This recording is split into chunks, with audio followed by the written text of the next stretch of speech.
alongside Sudu Upadea. I'm Claudia Bellafato. Only 4 teams remain in men's and women's college hoops. We've got you set for full game previews there. Plus, madness in the NBA as the playoffs inch closer. Certainly madness, but a mad dash. Anyways, we tried that. To the finish line we go, obviously. Under 2 weeks to go in the regular season. It is crunch time for teams looking to improve their playoff seeding and, of course, those postseason awards. That applies to the Lakers and Thunder. Thunder seeking their 16th win in 17 games. Shai Gilgeous-Alexander coming off a 47-point performance, looking to stay hot. Late first quarter, Thunder up 16. SGA drives for the scoop and score. Thunder up 23 after one. Just over 4 minutes left in the second. Thunder up 30. And how about the midi from the MVP favorite? Thunder up 32. Minute left in the second. Thunder still up 32. Gilgeous-Alexander taking it to the rack. The bucket and one. OKC up 31 at the break. SGA with 28 in this one. Third quarter, things went from bad to worse for the Lakers. Down 32. Luka Doncic starting to drive, loses the ball, then he just limps off the court.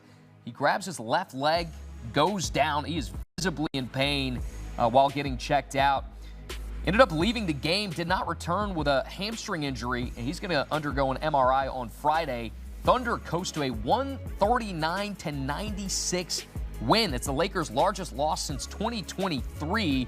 The Thunder outscoring the Lakers by 81 points this season. That's in 3 games. It's their 11th straight home win, 16th win in the last 17 games. NBA analyst John Gonzalez. John, Thursday night was a chance for the Lakers to not only create some buzz by taking down the best team in the association ahead of the playoffs, but also for Luka Doncic to kind of reinsert himself in that MVP discussion that has lately been dominated by Shai Gilgeous-Alexander and, of course, Victor Wembanyama. Instead of that, we saw the Lakers get absolutely dominated and Luka leave the game with a left hamstring injury, set to get an MRI on Friday. How concerned are you for Luka and just the Lakers moving forward?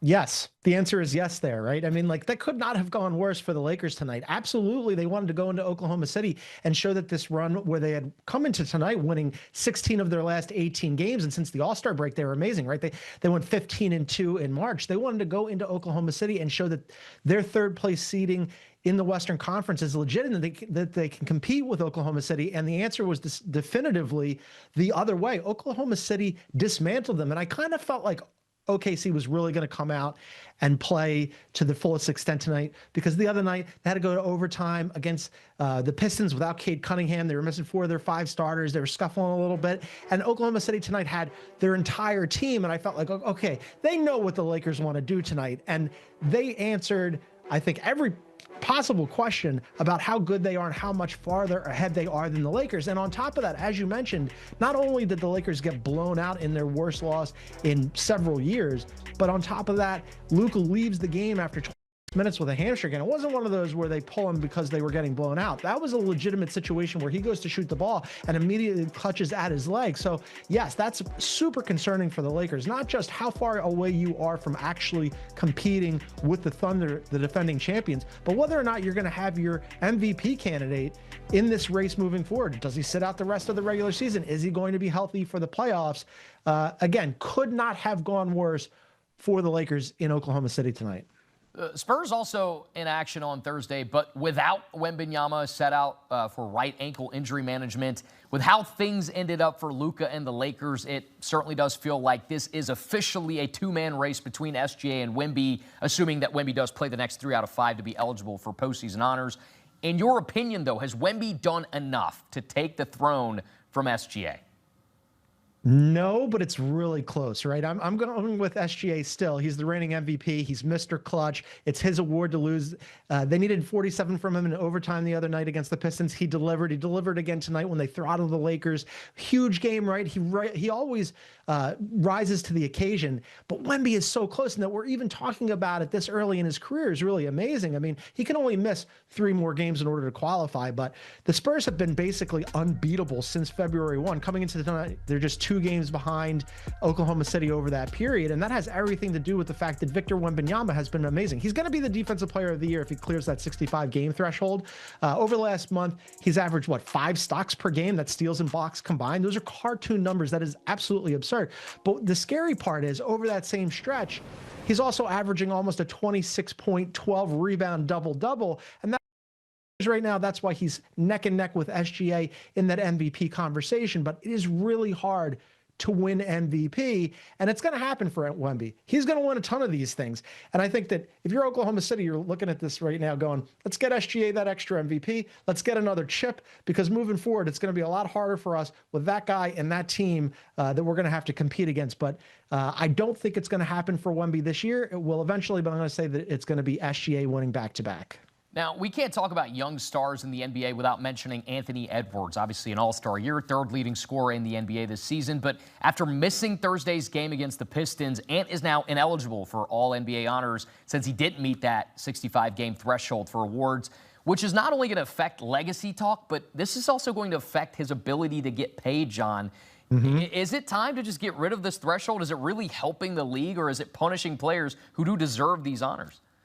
Well past time. They should have never implemented it in the first place. It was a dart throw. They just arbitrarily landed on 65 games, and nobody isn't entirely sure why. And so Anthony Edwards, who's at 59 games, is already disqualified. This makes very little sense to me, because when you look at the season that he's had, he's the 3rd leading scorer in the NBA. Pick any advanced catch-all metric, he's usually in the top 15, which the top 15 is where you determine all NBA.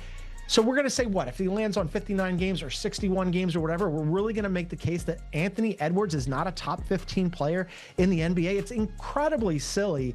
And the 65 game threshold initially, the NBA wanted to sort of curtail or curb load management. They want their stars to play. Well, guess what? Anthony Edwards always plays. Before this season, he missed only 19 games in 5 years. So now we're going to penalize a guy like that. It makes no sense to me. Cade Cunningham, another guy who was having a top 5 MVP season, was going to make first team All-NBA. He can only miss 1 more game. They've already said that he's going to be reevaluated next week, so you can take him out of the running as well. Joker and Kawhi Leonard, they can only miss 1 more game. And then Luka Doncic tonight, who's having probably a top 3 MVP campaign. He goes and clutches at his hamstring. Are the Lakers going to rush him back just so he can qualify for awards, or are they going to look at this dispassionately and say, look, we're probably going to have to shut him down for the rest of the regular season, maybe, depending on how bad this thing is. Hopefully we get him back for the postseason, because that's what matters more to us as a team. But it's just silly to say that Luka Doncic shouldn't be first team All-NBA. And on top of that, as you mentioned, this hurts their money, right? Because if you make All-NBA, that's tied to your Supermax contract extension eligibility. So the NBA screwed this thing up every possible way. The NBA Players Association is absolutely right that they have to get rid of this thing, or at the very least, give voters some leeway for special cases like Anthony Edwards and Luka and Cade and guys who have earned it on merit. Yeah, I think it's going to be really hard to find somebody that would disagree with you, John. When you start affecting people's bank accounts and not only just legacy, but the money, that's something that always appreciate your time, John. Thanks.